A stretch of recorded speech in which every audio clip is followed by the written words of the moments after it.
मिर्गी हो या रेड सेल की कमी हो या टीबी हो, दमे का मसला हो।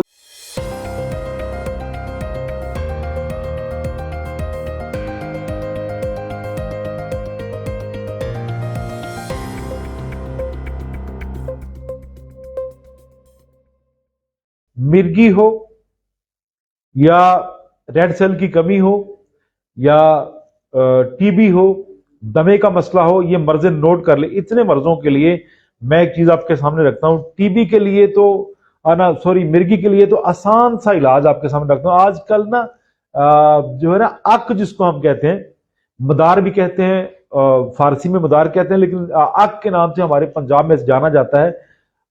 उसका आजकल उसके फूल लगे हुए हैं। उसके फूल के अंदर ना एक छोटा सा लौंग नमा एक होता है, घेर होता है। आप वो निकाल के सुबह शाम, मिर्गी वाला मरीज अगर उसकी उम्र 20 साल से ऊपर है तो दो उसको डेली जो है ना उसके वो फूल जो है, वो फूल को हटा के उसके अंदर लौंग निकलेगा, वो लौंग चबाएं, ऊपर से चाय या दूध इस्तेमाल करें। सुबह और शाम एक एक जो है ना वो फूल तोड़ के उसका लौंग इस्तेमाल कर लें।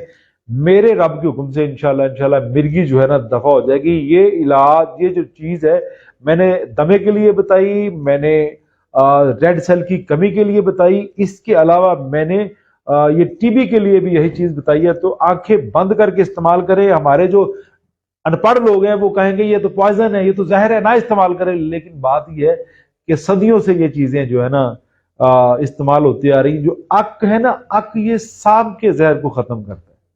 सांप का जहर सबसे खतरनाक होता है, और जो सांप के जहर को खत्म कर दे वो कितनी बड़ी दवाई होगी, ये ज़हन में सोचें जरा।